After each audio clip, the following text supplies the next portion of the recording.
이제 사람들은 이렇게 말한다. 소유진 정말 남자 잘 골랐네. 백종원은 장사를 하면서 잔금을 모두 갚고 가게를 완전히 인수한 후 3년간 가게 3개를 운영하며 15억 원대의 자산가가 되었다. 조리병들에게 채칼이 아닌 칼로 물을 썰라고 지시하면서 자신이 연습한 칼질을 선보여 한 번에 취사병들을 깜짝 놀라게 만들었다. 백종원은 이 상황을 타개할 방법이 없자 결국 스스로 인생을 마무리하기로 결심하고 그 장소로 홍콩을 선택했다.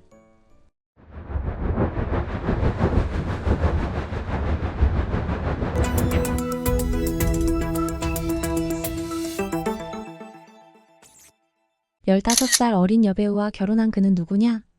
2013년 1월 19일 한 여배우의 결혼 소식이 있었다. 그 여배우는 당시 꽤 인기를 얻고 있던 잘나가던 배우 소유진이었다. 이 여배우의 결혼 소식이 전해졌을 때 사람들이 특히 관심을 가졌던 것은 그녀와 그녀 남편의 나이 차이였다. 두 사람은 15살의 나이 차이가 났다. 즉 소유진이 당시 31살이었고 그의 남편은 46살이었다. 그리고 그 남자는 요식업을 하는 남자로만 알려져 있었다. 그래서 사람들은 또 한 예쁜 여배우가 돈 많은 사업가와 결혼하는구나 라는 통념을 거둘 수 없었다. 그리고 사람들은 대체로 배우 소유진이 너무 아깝다라고 생각했었다. 하지만 세월이 10년쯤 지난 지금 사람들은 이렇게 말한다. 소유진 정말 좋은 남자 골랐네. 그 남자의 이름은 대한민국 요식업계의 거물이자 오랜 시간 동안 텔레비전 요리 관련 예능 프로그램 섭외 1순위 자리를 지키고 있는 백종원이다. 교육자 집안에서 태어난 타고난 장사꾼. 백종원은 1966년 충청남도 대전시에서 집안의 종손으로 태어난 후 충청남도 예산군에서 자라다가 중학교 3학년 때 아버지 백승탁이 서울에 있는 문교부로 정근을 오면서 방배중학교로 전학하게 된다. 이후 서울고등학교를 졸업하고 연세대학교 사회사업학과에 입학했다. 백종원의 할아버지는 예산경찰서장을 역임하고 예덕학원재단을 창립한 백창현이며 그의 아버지는 충청남도 교육감을 역임한 백승탁이다. 백종원은 맛집을 자주 데리고 다니셨던 부친의 영향으로 어린 시절부터 음식에 대한 남다른 안목을 가지고 있었다. 또 만석군이었던 증조할아버지 백년기의 피를 이어받은 영향인지 어린 시절부터 장사에 대한 소질이 탁월했었다고 한다. 백종원은 국민학교 2학년 때 우연히 들른 버섯 농장에서 그 농장 주인이 버섯은 물만 주면 자란다는 말을 듣고 버섯 농장 주인을 꿈꾸기도 했고 국민학교 4학년 때는 소풍 갈 때 고물상 아저씨로부터 리어카를 빌려 학생들이 소풍 장소에 버리고 간 공병을 수거하여 당시로서는 꽤 큰 돈을 벌어 방위성금으로 기부하기도 했었다. 백종원은 대학 입시가 끝나고 대학교 입학식 전까지 친구의 형이 운영하는 중고차 매매소에서 호객행위 아르바이트를 시작했다. 그런데 백종원이 손님을 잘 설득해서 가게 안으로 불러와도 사무실 안에서 딜러들이 너무 설명을 못하고 또 손님들이 원하는 차량과 가격대를 잘 알아차리지 못해서 거래를 성사시키지 못하는 경우가 많았다고 한다. 이에 답답함을 느낀 백종원은 직접 딜러를 하겠다고 제안한 후 일을 시작한 지 단 40분 만에 차를 파는데 성공했고 연달아 며칠 만에 차를 6대나 팔 수 있었다. 그런데 두 번째로 차를 사간 손님이 그 차가 미터기 조작과 사고 경력이 있는 문제 차량인 것을 알아차리고 다시 사무실로 찾아와 백종원의 뺨을 후려쳤다. 당시 백종원은 다른 중고차 가게에서 그 매물을 얻어와 그 가게가 말한 대로 그 차량을 팔았었는데 결국은 사기 판매를 한 것이었다. 백종원은 이 경험을 계기로 소비자에 대한 책임의식, 제품에 대한 자신감, 소비자 신뢰 등 확고한 장사 철학이 처음 생겼다고 말한다. 치킨 장사로 15억을 모았다. 나이트클럽을 인수하자. 백종원이 처음 자신의 가게를 가지고 요식업에 뛰어든 것은 연세대학교 1학년 때 아르바이트 삼아 일한 압구정동 호프집을 한 달 만에 인수하면서부터였다. 백종원은 좋아하는 맥주를 마음껏 마시고 싶어 시작한 치킨집 아르바이트 집에서 일할 때 주인 할머니에게 주변에 치킨 가게가 없으니 배달이나 포장 판매를 하면 좋겠다는 제안을 하고 허락을 얻어냈다. 백종원은 주변 아파트 단지의 경비 아저씨들의 허락하에 홍보용 전단지 200장을 직접 손으로 작성해서 주변 아파트 단지에 돌렸고 곧 주문이 폭주했다고 한다. 백종원은 내가 떠올린 전략이 반응이 온 게 쿵쾅거리더라. 그런 게 바로 장사의 매력이라고 당시를 회상했다. 순식간에 치킨 가게 일이 많아졌고 치킨 튀기는 기계도 5대까지 늘렸지만 주인 할머니가 병을 얻어 가게를 내놓아야 하는 상황이 되었다. 이때 그 주인 할머니가 백종원에게 가게를 직접 해보지 않겠냐? 고 제안을 했다. 그때 수중에 돈이 없던 백종원이 사정을 얘기하자 그 주인 할머니는 지금 가진 것만이라도 가져오면 이 가게를 내주겠다. 너는 갚을 수 있을 것 같다며 가게를 백종원에게 넘겨주었다. 그런 후 백종원은 장사를 하면서 잔금을 모두 갚고 가게를 완전히 인수하여 3년간 가게 3개를 운영하며 15억 원대의 자산가가 되었다. 이후 사업 욕심이 더 커진 백종원이 나이트클럽을 인수하여 운영하려고 하자 이를 알게 된 가족들이 결사 반대하는 바람에 백종원은 1989년 연세대학교 졸업 후 군에 입대한다.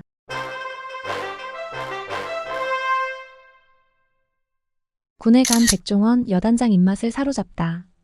학사 14기로 육군 포병 소위로 임관한 백종원은 육군 제7포병여단에서 포병장교로 복무했다. 하지만 중간에 급양과장이라는 전무후무한 직책을 만들어 군복무를 하게 된다.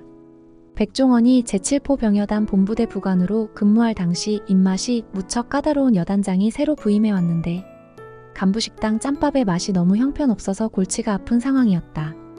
이 문제로 고민하고 있는 본부대장 앞에서 백종원은 내가 해도 이것보단 잘하겠다고 말하고 간부식당을 자진해서 맡게 되었다.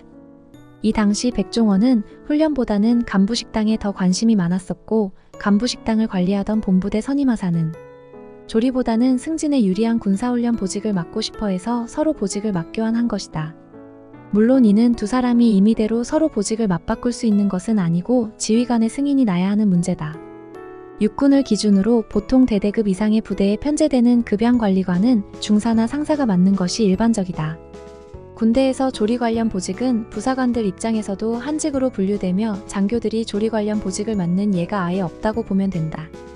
백종원은 장교가 자기 임무는 팽개치고 조리실이나 기웃거린다고 여단 참모한테 불려가서 조인트를 까이기도 했지만 식당을 기습 시찰한 여단장이 백종원이 만든 음식을 맛보고는 백종원 중위의 보직을 정식으로 인정하면서 백종원은 이례적으로 여단본부의 간부식당을 책임지는 급양과장이 되어버렸다.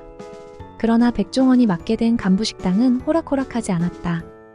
당시 여단 본부대 취사병들은 사회에서 요리를 하다 온 사람들이 대다수여서 요리사 경력이 없던 백종원 중위를 은근히 무시했고 군기는 군기대로 완전히 빠진 상태라 간부들이 밥맛에 대해 지적을 해도 무시하기 일쑤였다. 그래서 백종원은 그들의 군기를 잡기 위해 절치부심했다. 그는 보름 동안 숙소에 물을 한 자루씩 들고 들어가 4-5시간씩 물을 써는 연습에 매진했다. 그리고 보름이 지난 후에 무생채로 점심 메뉴를 정한 다음 조리병들에게 채칼이 아닌 칼로 물을 썰라고 지시하면서 자신이 연습한 칼질을 선보여 한 번에 취사병들을 깜짝 놀라게 만들었다. 물론 3년간 칼 한 번도 안 잡았다는 허풍도 약간 덧붙이면서 이를 계기로 백종원은 단 보름 만에 간부식당을 제대로 휘어잡게 되었다. 하지만 백종원 중위는 여전히 레시피와 요리의 기본을 잘 몰랐다. 취사병들에게 레시피를 읊어보라고 한 후 듣고 나서는 원래는 보통 다른 거 쓰는데 를 내뱉는 식으로 해당 레시피를 그 전날 빠삭히 공부해가 아는 척을 하며 병사들에게 요리를 지시했다.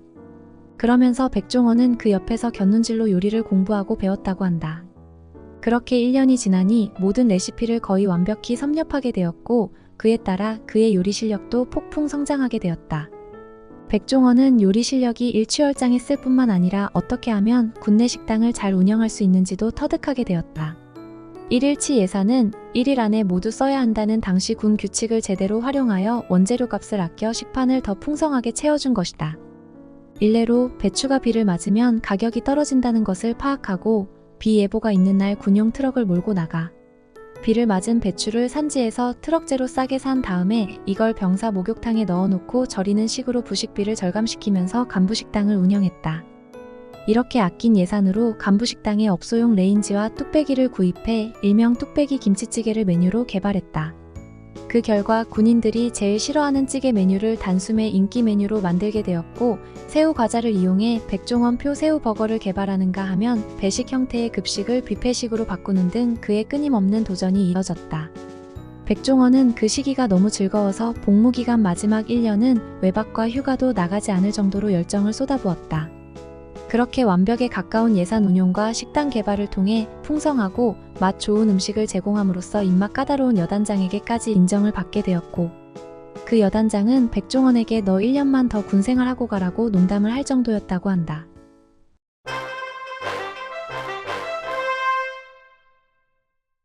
백종원은 2024년 1월 26일 병영식당 개선을 위한 업무 협약을 국방부와 체결했다. 이 협약에 따라 백종원 대표가 운영하는 더본코리아는 앞으로 병영식당 품질 개선을 위한 컨설팅을 진행할 계획이다. 군내 식당 운영 방식 개선과 군 급식에 적합한 조리기구 개발, 조리법 전수 등이 포함된다. 이를 통해 병영식당 개선 표준 모델을 구축하고 성과를 살펴 사업 확대를 검토할 방침이다.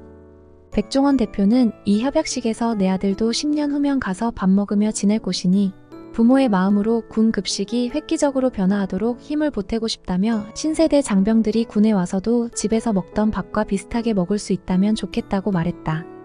군 간부 식당을 운영 지휘하고 군을 제대한 지 30년이 지난 후 그가 이제는 대한민국 군 전체의 급식과 식당 업무를 실질적으로 지휘하게 된 것이다. 17억 빚쟁이 백종원 극단적 선택을 하러 홍콩에 가다. 군을 제대한 백종원은 1993년 쌈밥집 사업과 함께 인테리어 사업도 병행했다. 논현동의 원조 쌈밥집을 운영하면서 새로운 쌈장은 물론이고 대패 삼겹살, 볶음밥까지 개발하면서 쌈밥집은 금세 자리를 잡았다. 이 가운데 백종원의 대패 삼겹살 개발에 관련된 진위 논란이 뜨거운데 백종원이 대패 삼겹살이라는 명칭과 우삼겹 개념을 만들고 이를 처음 사용한 것은 맞지만 냉동 삼겹살을 얇게 썰어 먹었던 방식은 그전에도 존재했으므로 대패 삼겹살은 원조 개념은 아닌 듯하다. 백종원의 원래의 꿈은 세계를 누비는 사업가였는데 지인으로부터 목조주택 건축자재를 독점으로 수입하는 사업을 제안받고 목조주택 수입 사업에 뛰어들어 회사명 다인을 설립한다. 다인 설립 초기에는 사업이 잘 되어 한 해 매출이 50억에 이르기도 했다. 그러다 1997년 IMF가 왔다. 환율의 급상승으로 수입 원가가 폭등함에 따라 적자가 급증하여 결국 백종원의 채무가 17억 원에 이르게 된다. 백종원은 이 상황을 타개할 방법이 없자 결국 스스로 인생을 마무리하기로 결심하고 그 장소로 홍콩을 선택했다. 그렇게 홍콩에 도착해서 고층 빌딩에서 투신하려고 했지만 건물 옥상이 죄다 막혀 있어 좌절하던 와중에 빌딩 사이에 보이는 식당들에 걸려있는 오리고기를 보고 일단 좀 먹고 봐야겠다는 생각으로 눈에 들어오는 식당에 가서 식사를 했고 바로 이때 여러가지 사업 아이템들이 떠오르면서 결국 마음을 고쳐먹고 귀국하게 된다. 음식 사업으로 다시 일어선 백종원. 백종원은 당시를 이렇게 회고한다. 어음으로 인건비를 지급하고 나머지는 은행 대출로 해결하려 했는데 불가능했다. 약속 날짜는 다가오는데 도저히 돈이 나올 구멍이 없었다. 이 어음이 기업 상대였으면 부도를 낼 수도 있었는데 개인한테 가는 채무들이었다. 이때 백종원은 채권자들을 쌈밥집 2층에 모아놓고 무릎을 꿇은 채 제게 이 식당 하나 남았는데 나눠 가져도 얼마 안 됩니다. 제게 기회를 한 번만 더 주시면 이 식당으로 일어나서 꼭 빚을 갚겠습니다. 정말 일어날 자신 있습니다. 라며 읍소했고 채권자들은 만장일치로 백종원의 어음을 연장해줬다. 백종원은 극단적인 생각까지 했던 당시를 회고하며 금전적으로 힘든 것보다 인간적 배신감이 훨씬 더 힘들었다고 말한다. 백종원 스스로 직원들을 잘 챙겼다고 생각했는데 아끼는 직원들이 와서 안면 몰수할 때 많은 모멸감을 느꼈다고 한다. 당시 집안의 도움을 받지 않았냐고 많은 분들이 오해하지만 전혀 그렇지 않다고 그는 말한다. 외식업에 대한 집안의 반대가 워낙 커서 심지어 백종원의 아버지는 그가 망한 줄도 몰랐다고 한다. 그는 독립하고 싶어서 사업도 했고 또 자존심이 세서 집안에 손을 벌릴 생각도 안 했다고 한다.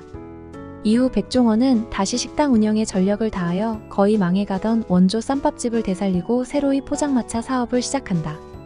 이렇게 백종원이 1998년에 시작한 포장마차 사업이 바로 논현동의 한신포차였다. 젊은이들이 줄을 서서 입장을 기다렸다는 한신포차의 대표 상품은 닭발 요리였다.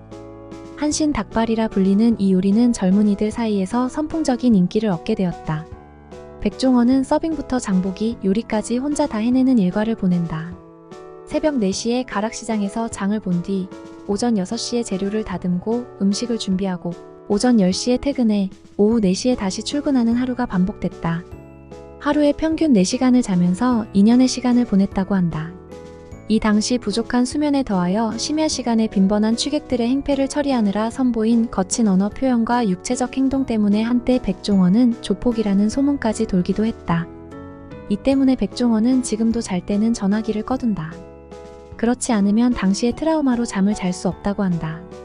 그래서 그 당시 사진을 보면 얼굴 상태가 굉장히 안 좋다며 그런데 사업이 내 생각대로 돌아가니까 재미가 생기고 그 이후 이자를 감당하기 시작했다. 부를 누려서 행복한 게 아니라 이자 감당하기 시작하니까 행복했다고 고백한다.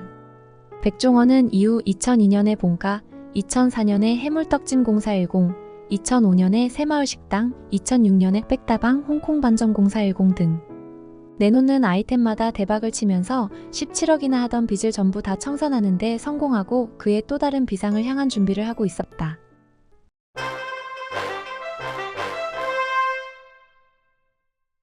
재미있는 백종원 이야기는 백종원 스토리2에서 이어집니다.